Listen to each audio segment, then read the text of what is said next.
Hi, இன்றைக்கி நம்ம பார்க்க போகிறது கம்பு அவல் உப்புமா. பார்க்கலாமா? அதுக்கு ஆர்கானிக் மாம்ஸ் பவுல்லேருந்து கம்பு அவல் அனுப்பியிருந்தாங்க.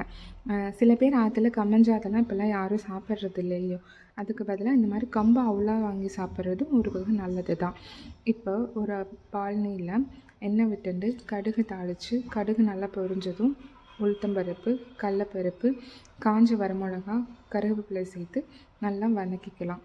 வதக்கினதுக்கப்புறம் அது கூட நான் ஒரு பெரிய வெங்காயம், 2 பச்சை மிளகா சேர்த்து வதக்கியிருக்கேன். இது கூட ஒரு இஞ்சியை பொடியாக நறுக்கி சேர்த்தின்ருக்கேன். இதுக்கு தேவையான அளவு உப்பு, மஞ்சள் பொடி சேர்த்து நல்லா வதக்கினதுக்கப்புறம் நான் ஆர்கானிக் மாம்ஸ் பவுலோட கம்பு அவலை அதோடு ஆட் பண்ணிட்டுருக்கேன். இந்த கம்பு அவலை நீங்கள் தண்ணி ஊற்றி ஊற வைக்கணும்னு அவசியம் இல்லை. ரொம்ப தண்ணியில் அலசினீங்கன்னா இது ரொம்ப குழஞ்சி போயிடும். அதுக்கு பதிலாக நம்ம கையில் தண்ணி என்னென்னா 5 நிமிஷத்துக்கு ஒரு வாட்டி தண்ணியை தெளிச்சுட்டு நல்லா மூடி வச்சு நீங்கள் வதக்குனீங்கன்னா நல்லா பஞ்சுன்னு வெந்துடும் அவல். இது நீங்கள் மார்னிங் பிரேக்ஃபாஸ்ட்க்கு நீங்கள் மாவு இல்லாட்டி டக்குன்னு ஒரு 5 மினிட்ஸில் செய்கிற மாதிரி ஈஸியாகவும் இருக்குது, நம்மளுக்கு ஹெல்த்தியாகவும் இருக்கும். இதை செஞ்சு பார்த்துட்டு எப்படி இருக்குன்னு கமெண்ட்டில் சொல்லுங்கள்.